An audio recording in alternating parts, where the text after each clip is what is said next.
Olá a todas, todos e todes alunos queridos. Eu sinto muito pela nossa distância forçada, porém necessária. Espero que estejam todos bem, seguros, que estejam em condições de se cuidar, se proteger, cuidar dos seus. Eu estou aqui para fazer para vocês uma videoaula. É a primeira vez que eu faço isso na minha vida. Esse é um desafio que esse momento me impôs, o de tentar de algum modo me comunicar com vocês à distância, com um recurso que eu absolutamente não domino e que eu estou aprendendo a usar nesse momento. A videoaula de hoje é sobre o capítulo 13 do Leviatã. Então eu queria, antes de qualquer coisa, retomar um pouco a ideia do nosso curso e por que nós estamos lendo juntos o capítulo 13 dessa obra extraordinária, publicada em 1651, do Thomas Hobbes. O nosso curso ele tem a seguinte estrutura. Essa é a nossa ideia inicial. Vamos ver o que a gente vai conseguir fazer com isso, mas vamos tocar o barco. Que é a seguinte. O nosso texto privilegiado e mais importante é o texto da Mary Wollstonecraft, a reivindicação dos direitos da mulher, e o diálogo que a Mary Wollstonecraft faz com o Rousseau, mais precisamente com dois textos do Rousseau. Com o segundo discurso, que é o discurso sobre a origem da desigualdade entre os homens, e com o Emílio. Então, é lá que a gente quer chegar. Onde é que a gente quer chegar? No momento em que a gente consiga compreender as razões das críticas bastante importantes que ela endereça ao Rousseau. O tema dessa crítica, se eu puder isolar um, e eu vou fazer esse exercício com vocês, é a questão da igualdade. Esse é, na verdade, o eixo da nossa disciplina. O tema da igualdade e o seu contraponto, que pode ser tanto a diferença quanto a desigualdade, e aqui a gente já tem uma questão filosófica para discutir. Então é esse o eixo, a partir do qual nós vamos nos deslocar para os nossos autores. Levando em consideração, claro, que a Mary Wollstonecraft e o Rousseau são os nossos autores principais, a minha opção foi por retroceder um pouquinho nessa história e introduzir a maneira pela qual a questão da igualdade entre os seres humanos está posta lá na teoria política clássica grega, e eu escolhi a Política do Aristóteles para tanto, que foi o primeiro livro, o primeiro texto que nós lemos juntos, aliás, o único que nós pudemos enfrentar juntos antes do isolamento, que foi precisamente o livro 1 da Política, sessões 1 a 4. Na sequência, a proposta é, então, tendo visto como a questão da desigualdade natural aparece no Aristóteles, nos encaminhamos para ver como Hobbes a contesta, assim como Hobbes contesta todas as doutrinas clássicas que afirmam haver uma desigualdade natural entre as pessoas, desigualdade esta que justificaria qualquer tipo de direitos, benefícios ou lugares sociais distintos. Então, a ideia é chegar no Hobbes para ver precisamente como ele inaugura a teoria política clássica. A teoria do Estado moderno, questionando um dos pressupostos centrais da filosofia política tradicional, leia-se aristotélica, que é o seguinte: de acordo com o Hobbes, não há nada na natureza dos homens que justifique que eles venham a ter, uma vez constituídas as sociedades, que eles venham a ter posições de poder diferentes. Os homens são iguais por natureza. E se eles instituem, se há, e nós observamos que há, se há relações de autoridade entre eles, de comando e subordinação, de governo e governado, essas relações não têm nada a ver com a natureza, elas são relações criadas, elas são relações artificiais, produto do pacto social.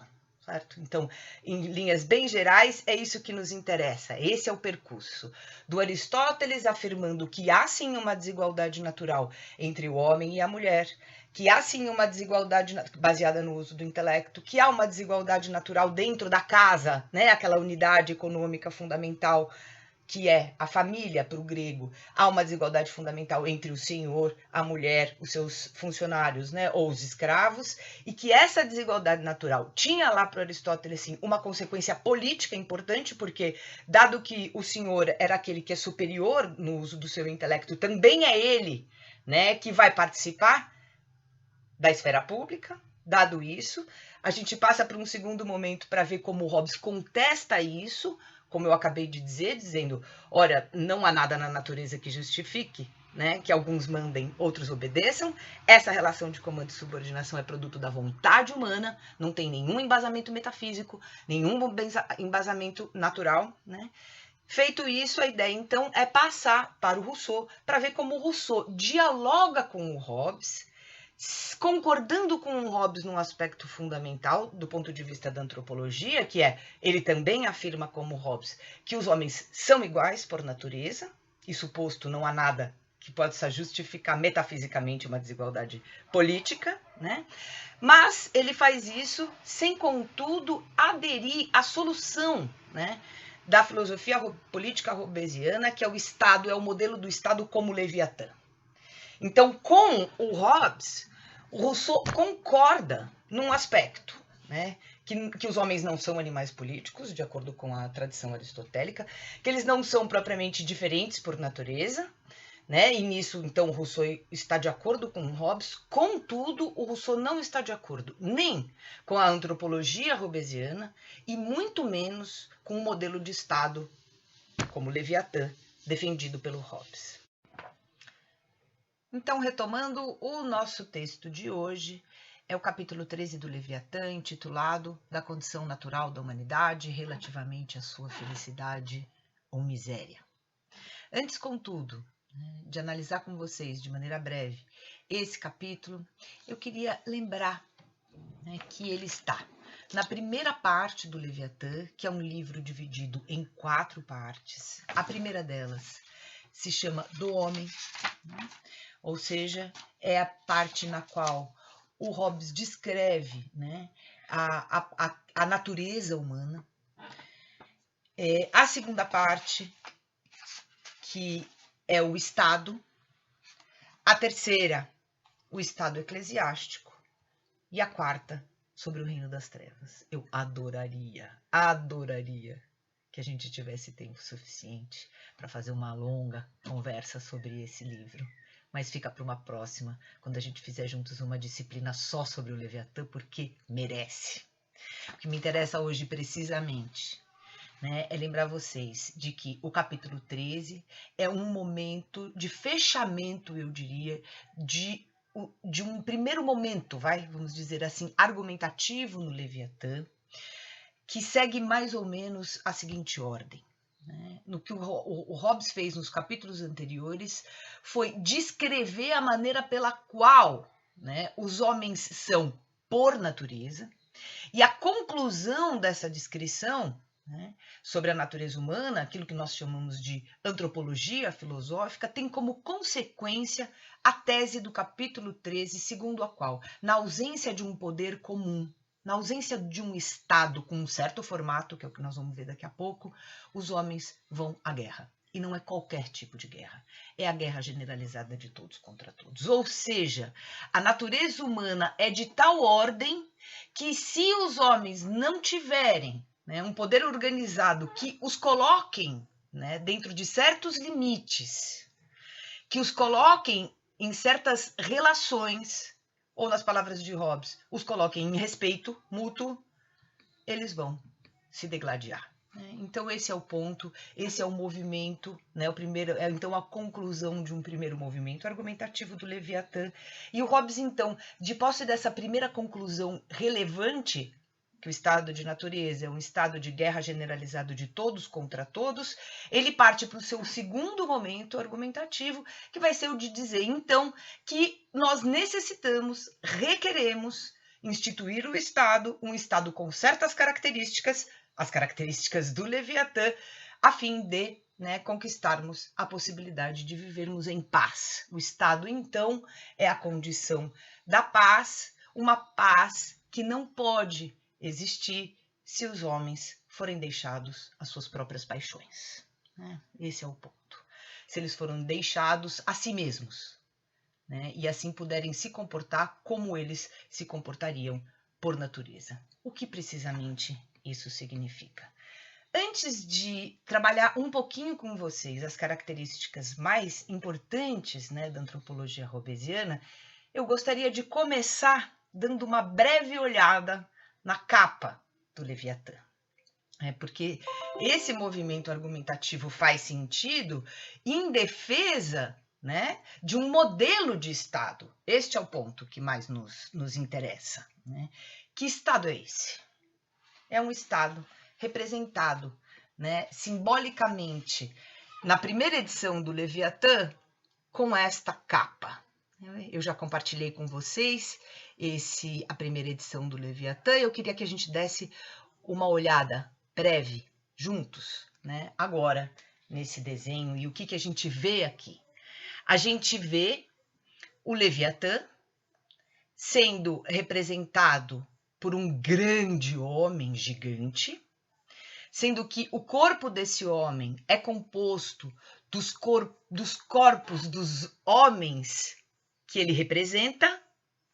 Aqui há a primeira formulação na história da filosofia moderna da teoria da representação política, tá? Os homens que ele representa compõem esse corpo numa figura muito interessante. Eu gostaria que vocês pudessem aí aumentar a imagem, usar o zoom para ver quem são esses corpos que compõem o corpo político.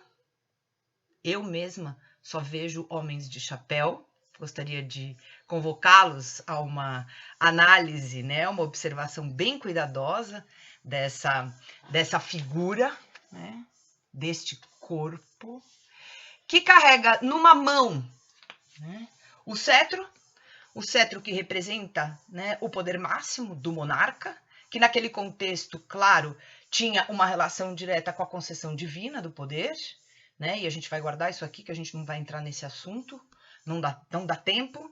Na outra mão ele usa a espada, e isso significa basicamente que o soberano político ele tem o controle sobre todos os súditos, ele tem o poder de fazer a guerra e ele tem todos os poderes concentrados em sua própria mão. É o cetro, ou seja, não há divisão de poder nesse modelo de Estado.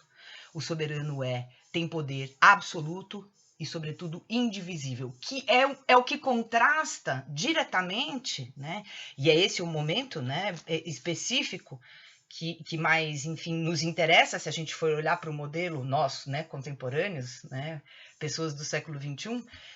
Se a gente vai olhar para o modelo de Estado do Hobbes, nos interessa, sobretudo, notar que ele ainda não, né, pode aceitar, né, é um momento da história do pensamento político moderno que não aceita ainda aquilo que para nós está dado como condição necessária do funcionamento das instituições democráticas, que é a divisão de poderes. Né? O Hobbes diz que os poderes devem estar concentrados nas mãos desta única, né, figura que representa o Estado, que é o Leviatã. Bom, dito isso, né, o que mais me interessa dessa capa é que a gente possa analisar, olhar para esses símbolos todos que tem aqui, que são símbolos de um lado, né, que representam o poder bélico, e de outro, se vocês olham também com um pouquinho mais de cuidado para a terra que ele governa, né, o que está abaixo dele está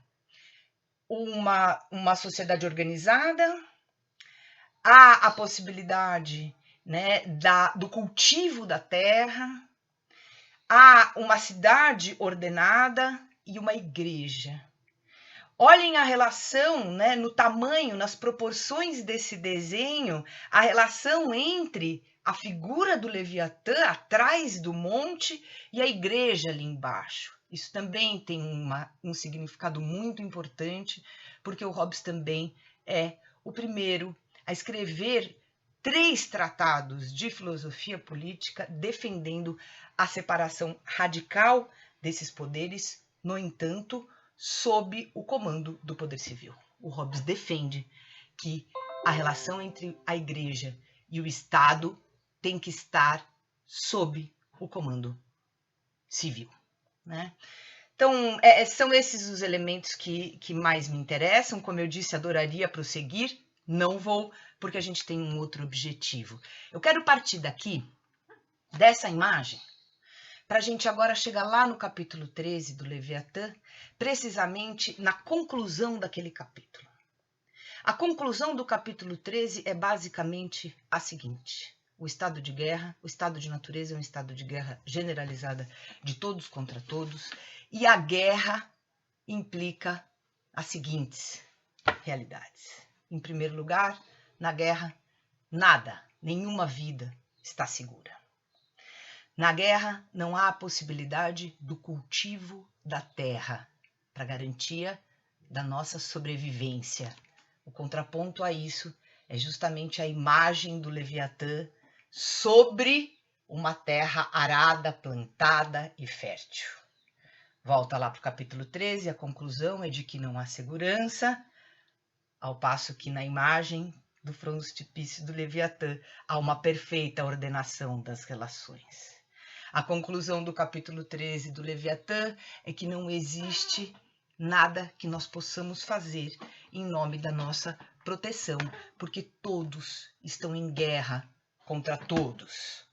Se a gente volta para a capa do Leviatã, o que ele simboliza é justamente a ordem que permite com que aqueles homenzinhos estejam todos juntos no corpo fictício do Leviatã.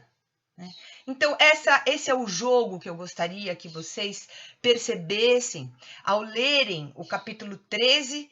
Tenham aqui ao seu lado a imagem da capa, porque aquela imagem mostra que o Leviatã é o único remédio que o Hobbes concebe para a guerra entre os homens, né? Dito isso, o que propriamente é esse estado de guerra? Nós precisamos pensar nisso, né? Com cuidado. Do que o Hobbes está falando aqui, precisamente? Ele está dizendo o seguinte: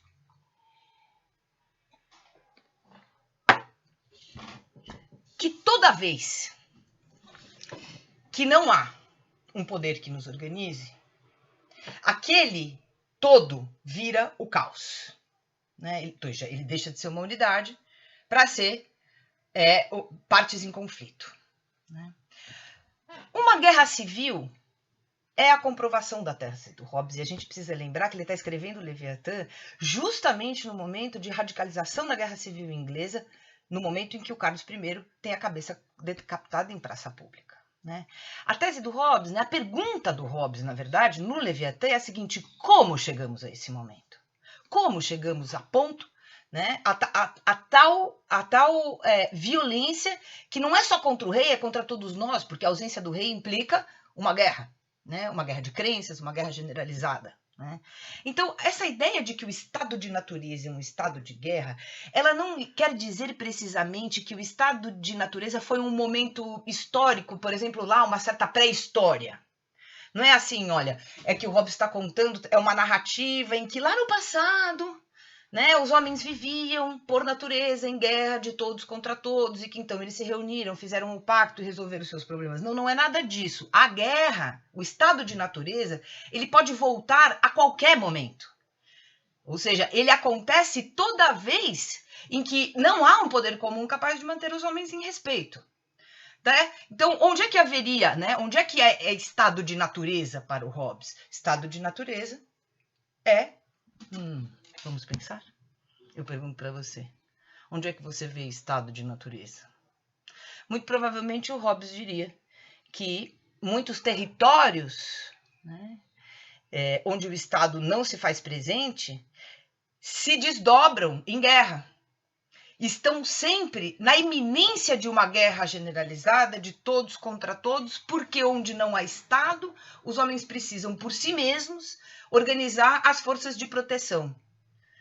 E é isso que leva, cedo ou tarde, a um embate, que a violência é a única maneira de resolver os problemas. Esse é o ponto, né? A guerra é todo momento em que a guerra é possível. Onde ela está quase, ela está prestes a acontecer. Pensa no Brasil e aí a gente conversa depois, né? Pensa em outros territórios do mundo e a gente pode conversar a partir daí. Ou seja, o que o Hobbes está dizendo é que a guerra pode acontecer a qualquer momento, né? E quando ela acontece, tira o Estado e deixa os homens aqui. Deixa eles se relacionando a partir do quê? E aí é o ponto que me interessa agora.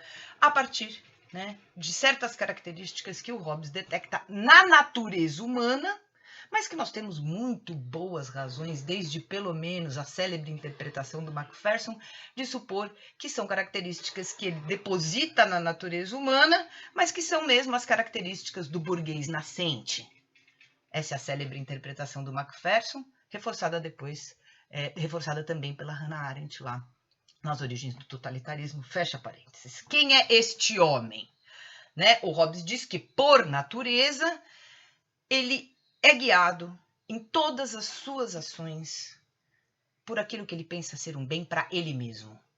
Balãozinho aqui na cabeça, pensa no livro 1, capítulo 1, seção 1 da Política do Aristóteles. Né? Guarda isso, guarda essa informação. Lembra como ele começa, Aristóteles, né? O livro dizendo a cidade é a comunidade mais elevada de todas. Guarda isso. Como é que o Hobbes, né, pensa os homens? Ele diz: os homens são guiados em todas as suas ações por aquilo que eles acham ser um bem por eles mesmos. É aquilo que eu chamo de princípio do benefício próprio. Enquanto os homens aristotélicos, por natureza, são conduzidos a se juntar uns aos outros para suprir as carências que as suas próprias naturezas lhes impõem, o homem hobbesiano, de maneira completamente diferente, ele é guiado por natureza para conquistar sempre o seu próprio bem, o seu bem individual.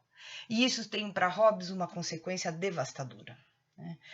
Que é o fato de nos tornar sempre, né, indivíduos autorreferentes. Essas são as minhas palavras. Ou então, se você quiser, egoístas. Né? Os homens pensam e tendem a pensar, em primeiro lugar, neles mesmos. E isso se deve, segundo Hobbes, basicamente a uma mecânica das paixões. A gente precisa lembrar que o Hobbes é um autor do seu tempo, que está escrevendo uma antropologia na esteira da Revolução Científica e pensando os homens como o Galileu pensava a física. Que homens são esses? São homens que são máquinas, são corpos, o que há na natureza para o Hobbes são corpos em movimento, que se comportam basicamente da seguinte maneira: se eu estou aqui na minha vida e observo algo, esse algo externo, que pode ser um objeto, pode ser uma pessoa, que me causa algum tipo de prazer, e esse prazer tem a ver com o fato de corroborar o movimento vital do meu próprio organismo, deixa para lá, né? Depois a gente vê isso, mas se o objeto externo causa de algum modo prazer, a minha tendência é de me movimentar na direção desse objeto, né? É de ir atrás, de realizar o meu próprio desejo. Se o objeto em contrapartida, ou a pessoa, né, causa aversão, ou seja, de algum modo atrapalha o meu movimento vital, a minha tendência é me separar, né? É me afastar do objeto. Todos os homens, por natureza, tendem a se relacionar com o mundo e uns com os outros dessa maneira, diz o Hobbes. Qual é o grande problema no estado de natureza? O grande problema no estado de natureza é que esses movimentos de aproximação e de afastamento não são ordenados. Nós os fazemos em conformidade com as nossas próprias concepções de bem. E nisso nós somos perfeitamente iguais uns aos outros, como ele começa afirmando no capítulo 13 do Leviatã.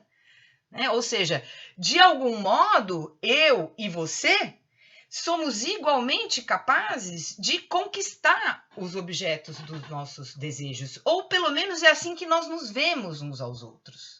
Por quê? Porque muito embora eu possa ser muito mais forte de corpo que você, você pode ser mais esperto do que eu.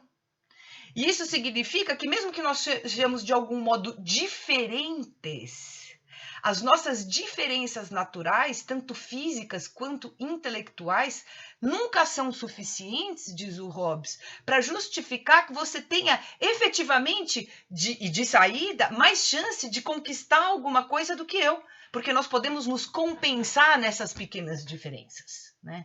Então, até nisso, esse é o ponto que o Hobbes está dizendo embora nós sejamos diferentes com relação às nossas capacidades do corpo e do espírito, essas diferenças não são suficientes para que você aspire uma posição de poder, né, maior do que a minha, benefícios maiores do que os meus. Então, nós somos iguais porque as nossas diferenças se equilibram.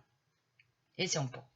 É isso, então, que faz ele começar o capítulo 13 dizendo: no limite, nós somos iguais quanto às faculdades do corpo e do espírito, porque elas se compensam. Agora, essa igualdade natural, né, uma vez que eu sou um ser humano hobbesiano, né, eu me guio pelo meu benefício próprio. Essa igualdade natural implica que eu olhe para mim e ao meu redor e diga: bom, eu tenho as mesmas chances do que você de conquistar aquilo que eu desejo. Então, vamos à luta. Então vamos à luta. Você vai à sua luta, eu vou à minha luta, e o problema do estado de natureza é que se você vai à luta, todos nós vamos à luta para realizar os nossos próprios bens, no caminho a gente se vê uns aos outros como obstáculos reais. E todo obstáculo, diz o Hobbes, no caminho para minha própria satisfação, tende a ser eliminado por mim. A minha tendência natural é de procurar eliminar os obstáculos que impedem a realização dos meus interesses. Ou então de me juntar com aqueles que parecem que me causam benefício. A mecânica hobbesiana é basicamente essa. E ela implica também o seguinte, e o que significa, né, essa ideia de que eu me aproximo do que me causa a sensação de benefício, me afasto do que tem de prejuízo. Essa mecânica central, ela explica o funcionamento das duas paixões centrais, de acordo com o Hobbes. As paixões da esperança e do medo. Eu me afasto do que me causa medo, eu me aproximo daquilo que eu tenho esperança de me fazer um bem. Essas duas paixões é que vão operar tanto na construção do estado de guerra como um estado de guerra generalizado de todos contra todos, porque, claro, está todo mundo, cada um por si, esse é o ponto do estado de natureza, se não tem estado, cada um vai atrás, né, do que acha que é um bem para si, com os próprios recursos, da maneira que acha mais eficiente, da maneira até que acha mais justa, só que é cada um conforme a sua própria estratégia e cada um conforme o seu próprio valor. Diz, bom, só que vai ser uma confusão, né? No mínimo é uma confusão que tende a se transformar em guerra. Né? Agora, se essas paixões do medo e da esperança são, né, as que determinam, as que levam o estado de natureza ao estado de guerra generalizado de todos contra todos, elas também são as paixões que nos permitem sair desse estado, diz o Hobbes. Porque o estado de guerra é de tal modo uma calamidade que logo a gente percebe que na busca pelos nossos próprios benefícios, se não há um poder comum, o que a gente está fazendo? Na verdade, a gente está cavando a própria cova, a própria ruína. Eu estou buscando o tempo inteiro o que é melhor para mim, mas o que nós todos estamos fazendo juntos aqui é construir uma situação em que a maior parte de nós muito provavelmente vai morrer. Né? Então, é esse medo da morte que existe no estado de guerra que aciona a racionalidade humana. Vejam a relação entre a paixão e a razão, né? Nessa mecânica aqui hobbesiana, é o medo que aciona a razão, e a razão faz um cálculo simples: eu preciso sair daqui, eu preciso construir a paz. Né? E a construção da paz, se todos nós entendemos que a guerra se dá porque não há alguém, um poder comum, que coloque a todos, né, que ordene o movimento de todos na busca do seu próprio bem, se nós todos compreendemos isso, então nós somos perfeitamente capazes de calcular o seguinte, que é preciso instituir um árbitro, um juiz. O juiz é o Estado. Então, é a esperança, aí é que está o final do capítulo, né? O medo da morte. E a esperança de uma vida melhor aciona a racionalidade, e a razão, se consultada, nos diz o quê? Instituam o Estado. É basicamente esse, né, o raciocínio hobbesiano. Para terminar, eu queria, por hoje, né, eu queria voltar agora para a nossa questão central, que é a da igualdade. Para ver o que está acontecendo, né, agora com esse conceito no percurso desse argumento. Quando Hobbes abre o capítulo 13 do Leviatã dizendo que os homens são iguais quanto às faculdades do corpo e do espírito, ele também está querendo dizer, claro, que essa igualdade, se não for de algum modo controlada, ela leva à guerra. Então, a igualdade é um fato da natureza, é isso que o Hobbes está dizendo. E nisso ele está contestando Aristóteles, que tinha, né, como eu disse lá no início, e como a gente viu na política, no começo da política aristotélica, ele está contestando aquela ideia, o Hobbes, né, de que há uma desigualdade na natureza dos homens que justifica, de algum modo, uma desigualdade no campo das relações de poder.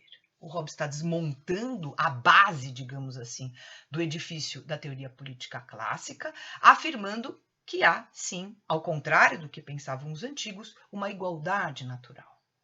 A igualdade natural tem aqui um sentido que é precisamente o seguinte: as nossas diferenças que existem, né, elas não justificam desigualdades sociais e políticas.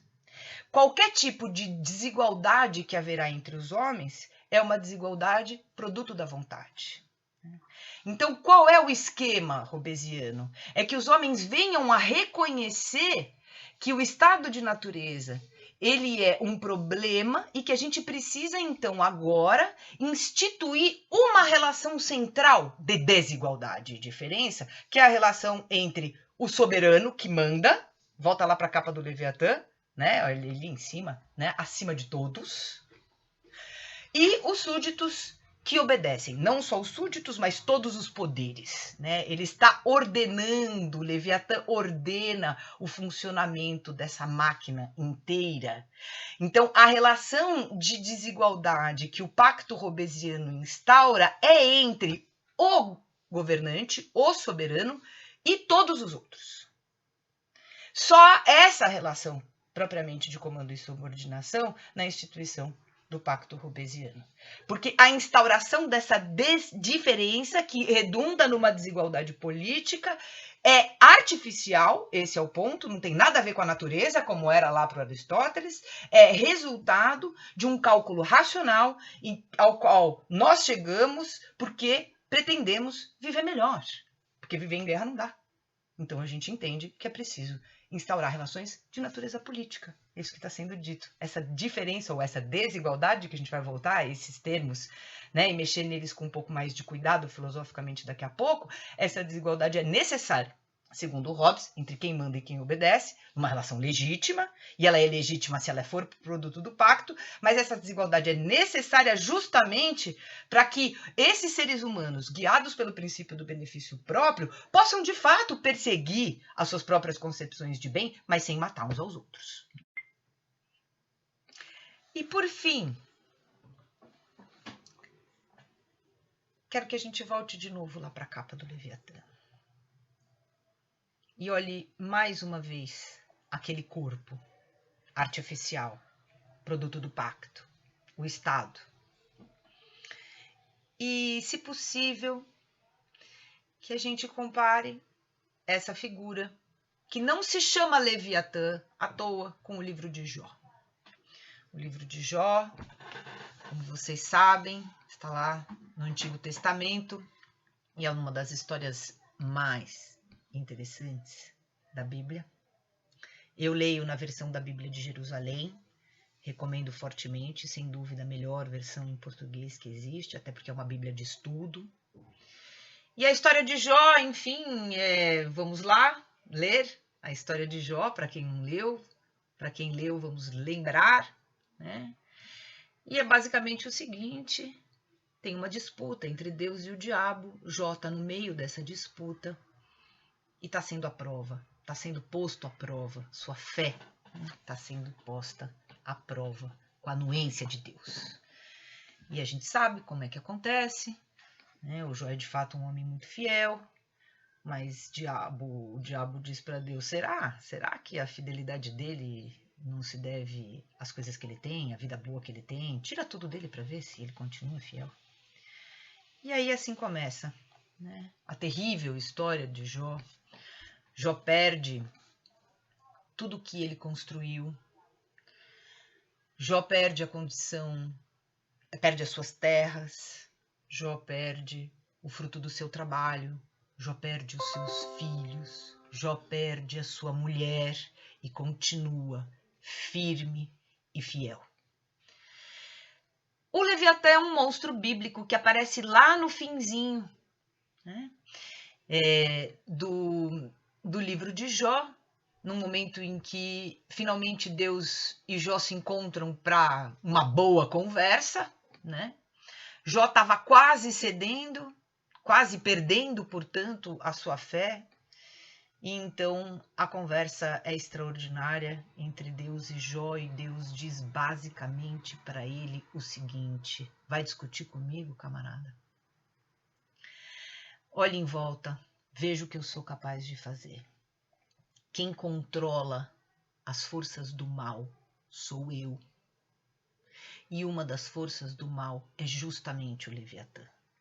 O Leviatã que, enfim, se vocês procurarem, vão se divertir bastante com isso. Há várias representações simbólicas do Leviatã, mas tudo indica que ele seja um monstro do mar. Ele é um monstro marinho que no momento é descrito. Vejam lá no livro de Jó, ele é descrito como tendo um corpo, né, com escamas muito juntas. As escamas não permitem a passagem de nada, né? Agora olhem lá a capa do Leviatã e vejam como aqueles homenzinhos também estão todos bem juntinhos uns aos outros, não permitindo nenhum tipo de intervenção, né? O Leviatã é, assim Deus o descreve para Jó, a criatura mais poderosa que existe na Terra.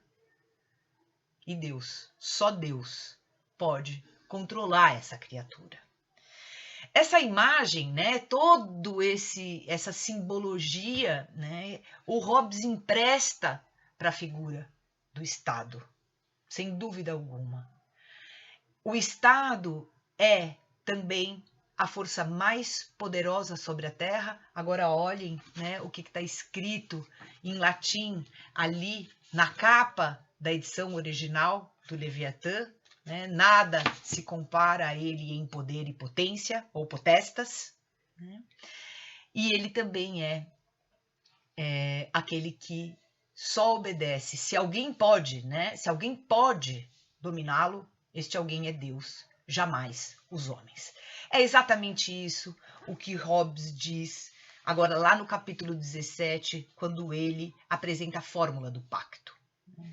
Suponhamos então a situação em que os homens chegassem finalmente à conclusão de que eles precisam instituir um poder soberano sobre todos eles, justamente para garantir, né, que cada um tenha a chance de cumprir, né, os seus planos privados de bem, que possam sobreviver e ter uma vida razoável, né? Esse é o ponto. As expectativas do Hobbes são meio baixas com relação a isso. Mas, enfim, suponhamos esse momento, e a fórmula do pacto, isso tudo é uma hipótese, evidente, é uma hipótese que está sendo pensada para poder organizar, né, os temas da legitimidade, da concessão de poder, que é em nome, né, de que esse poder central seja legítimo. Todos nós precisamos, então, aceitar em ceder o poder de nos governar a nós mesmos para o Leviatã. E a fórmula do pacto é aquela que a gente conhece: cedo e transfiro o meu direito de governar-me a mim mesmo, a este homem ou a assembleia de homens, né? Ou seja, a gente transfere o nosso poder para o Estado, e é assim que se cria um poder político, ok? Né? E o Hobbes diz, é por este ato, capítulo 17, antepenúltimo capítulo, é por este ato, né, que ocorre a geração daquele grande Leviatã, ou antes, para falar em termos mais reverentes, daquele Deus mortal ao qual devemos, abaixo do Deus imortal, nossa paz e defesa. É isso por hoje. Um abraço e até a próxima!